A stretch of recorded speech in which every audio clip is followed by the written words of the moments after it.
Warren Mosler. Benvenuto, welcome. Thank you, good to be here. So, let's start with a question. The first question, let's talk about the Maastricht Treaty, okay? And would you reform it? Do you think that is we need to reform it, and how would you reform it? And do you think that there are other possibilities, other realistic scenarios? Okay, so I think the most important thing to reform is the 3% deficit limit and the 60% debt to GDP limit, particularly the 3% deficit limit. That should become a policy tool. So when the economy's too cold, like right now, you warm it up by raising the deficit limit. And when it's too hot, you lower it, just like adjusting the thermostat on the wall. Yeah. Other question is, as concerned the Italexit. Would you think is the only possible way or not? Okay, like most things, there's a right way and a wrong way to do it. Yeah. There are two things. Number one, you don't actually leave the euro. What happens is the government simply starts taxing and spending in a new currency, and let me call it new lira. So if the tax used to be 5,000 euro, it's now 5,000 lira. If somebody's salary used to be 40,000 euro, it's now 40,000 lira. So the government doesn't leave the euro, it just changes its tax policy, so it's taxing in new lira, and it changes its spending, so it's spending in new lira. Then the deed is done. Now you have an independent fiscal policy, you have independent monetary policy, and you have everything at hand to have a strong, prosperous economy going. There's one very important thing that I emphasize, and that is it's important not to convert people's bank deposits from euro to lira. If people want to have euro in the bank deposits, just leave them alone. Most of the other plans I saw involved forced conversion of euro into lira, and I'm just categorically against that. And so the easiest way to understand is let's assume half the people in Italy would like to keep their euro and the other half need lira because it's a new currency to run their business, their life, and pay all their expenses, put their kids through college, whatever.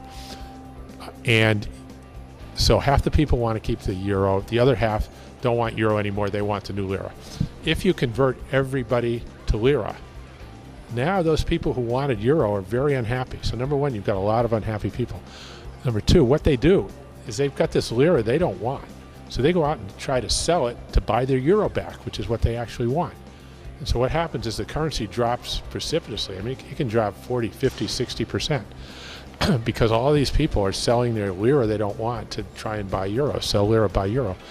And the central bank doesn't know what to do, so they wind up raising interest rates, and imported prices go up by 50% or more, and people who are on fixed incomes are destitute in the streets.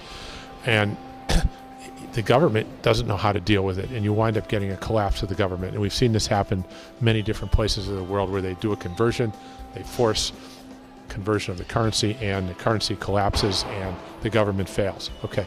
Now, on the other hand, if you just leave everybody in euro, what happens? Well, now people who want euro got them, so they're happy. The people who have euro that want lira, they have to sell their euro to buy the new lira. Sell euro, buy the lira. Now you have a strong currency. Well, where are they going to get the new lira? Nobody has any. It's brand new. They're spending a little bit in lira, but not enough for people to sell all the euro. There'll be trillions of them to buy lira. So now the government can sell lira to these people who want it at a slight premium to the euro would be my recommendation. So maybe 1% premium. So now people can sell their euro, get the lira they want at a very small premium, and run their lives. And you have a strong, stable currency. It doesn't go down. It wants to go up, but the government sells it to keep it constant. And the government is getting all these euro from people who want lira, and it uses that to pay off its lira debt, to service its lira debt, and to get through this difficult transition period, which could be 6 months to a year, without a collapsing currency. And the government survives and everything runs well. So it's critically important, from my perspective, not to force anybody to convert anything from euro to lira. And that includes all bank deposits, which includes central bank deposits, which are Italian bonds. You do not convert to Italian bonds. You leave them in euro. Otherwise, And that, okay, so that's my proposal for how to exit. Now, the important thing is, I call it Plan B, but it's not Plan A. Okay, I don't see it as Plan A. Plan A is to what's needed in Italy and the rest of the European Union desperately is a higher budget deficit. So Plan A is to get the European Union to relax the limit from 3% to 8%, add 5%. Now you can do that either through lower taxes, you could just eliminate the value-added tax. That would turn the economy around immediately. Or you could increase public services. All the public services that can cut back. Those are political choices. It's one or the other. Or both. A little bit of both would work just fine. And then everything's fine in the European Union. Nobody's going to complain when unemployment comes down to 5 or 6%, when GDP is growing at 3 or 4 or 5%, and the output gap is shrinking.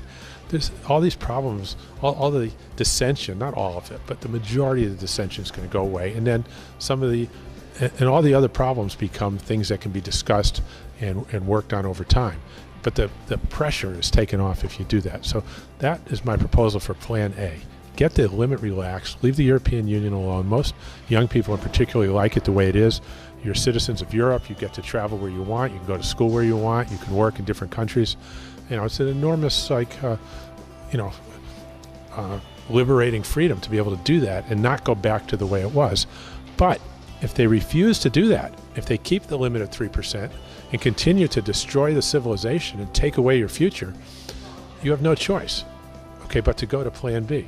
Now, how do you get leverage for Plan A? How do you get the European Union to discuss it? You have to have a credible Plan B. Otherwise, nobody's going to take your phone call to even discuss Plan A. So the purpose of Plan B is to have a credible Plan B to go back to Lira, which will work. You can get back to full employment, you can go back to prosperity. But it gives you, more importantly, it gives you the leverage to accomplish Plan A, which I see is happening now. I've seen it in the Spanish proposals. I've seen it in the discussions now at the ECB level about fiscal coordination, about expanding investment, about bank regulation now with bank deposit insurance. So these are all good things that are starting to happen. And personally, I'd like to see more of that happening. I'd like to see it happen a lot faster.